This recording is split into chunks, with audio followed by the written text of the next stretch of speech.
Billionaire fakes a coma. His nurse's shocking secret leaves him speechless.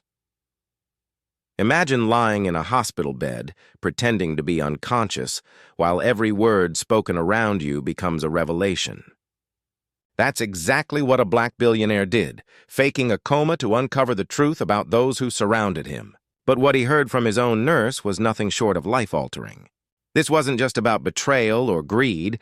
This was about deep-rooted prejudice, hidden behind kind smiles and professional uniforms. Stay with me, because this story will take you from whispered secrets in sterile hospital corridors to the raw truth about race, power, and the masks people wear when they think no one is listening. He was a man who had it all, or so it seemed to the outside world. Known publicly as a self-made billionaire, he had built his empire from nothing, facing obstacles that most could never imagine. He had grown up in a poor neighborhood, constantly underestimated, constantly overlooked because of the color of his skin. But through brilliance, resilience, and determination, he had created businesses that spanned across industries: technology, real estate, and philanthropy. He was admired by many and envied by even more. Yet, behind the success, there was loneliness. His wealth had put a wall between him and the world. He no longer knew who was sincere and who was pretending, who saw him as a man and who only saw him as a wallet. And when a sudden health scare landed him in the hospital, he decided to test the loyalty of those around him. He convinced the doctors to play along, allowing him to pretend to be in a coma. From his hospital bed, he heard everything: the careless whispers of staff, the calculating words of so-called friends, and the hushed tones of relatives plotting over his estate. But it wasn't until a young nurse began spending time at his bedside that the absolute truth began to unfold. She was assigned to care for him daily, speaking freely under the assumption that he was unconscious. What she revealed in those quiet, one-sided conversations would shake him to his core and force him to confront the very thing he had battled his whole life: the ugly face of racism hidden beneath polished professionalism. Day after day, he lay still, his breathing steady, his eyes closed. The machines around him beeped rhythmically, creating a soundtrack of artificial stability. Nurses came and went, most performing their duties without much thought. But this nurse, her presence was different. She lingered. She spoke. She shared her frustrations, her secrets, even her regrets, believing he could not hear. At first, her words seemed harmless.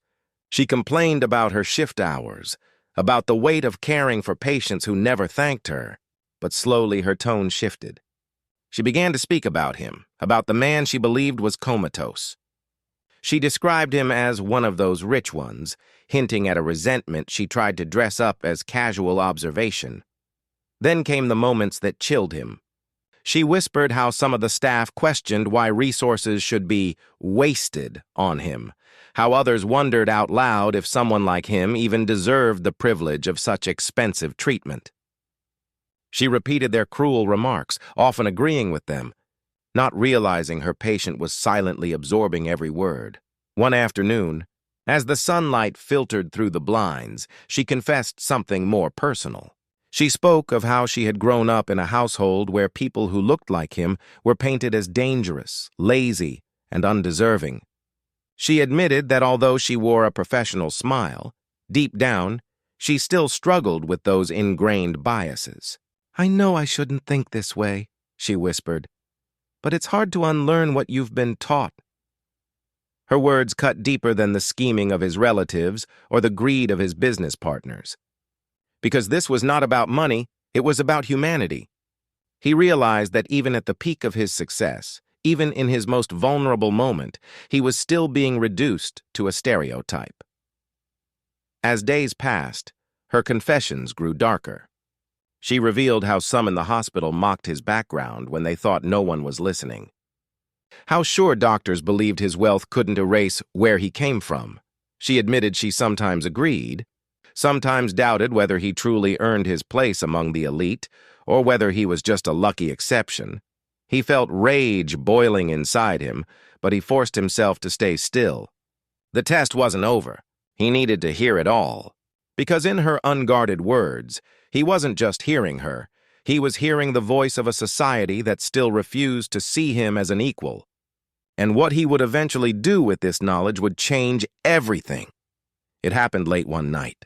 The hospital was quiet, the hallways dimly lit, the world outside asleep. The nurse sat by his bed, sighing heavily. Believing she was alone with an unconscious man, she spoke freely, her voice trembling. She admitted she envied him. Envy because he had wealth and power despite being someone the world had taught her to look down upon. Envy because his very existence disproved everything she had been trained as a child. And then, almost in a whisper, she confessed the unthinkable. She wished he hadn't survived. Those words pierced him deeper than any betrayal of money or power. Here was someone tasked with preserving life, revealing a wish for his death simply because of the color of his skin and the success he had achieved despite it. The fury inside him became unbearable. His heart raced, alarms nearly going off on the monitors. And in that very moment, unable to hold back any longer, his eyes opened. The nurse froze, her face draining of color as she realized what had just happened. He sat up, his gaze burning into hers. For days, weeks even, he had listened in silence. But now the silence was broken. She stammered, tried to justify, tried to backpedal. But there was no undoing what had been said. No, unhearing the venom she had spilled into the air of that hospital room. For the first time, she understood that the man she believed was powerless had been aware all along. That the billionaire she had resented had been testing not just loyalty, but humanity. And she had failed. The truth was out. The nurse's words had exposed more than just personal prejudice. They revealed the quiet, systemic cruelty that still lingered in institutions meant to heal and protect. He could have chosen revenge, using his influence and power to destroy her career. But he didn't. Instead, he decided on something far more powerful: exposure.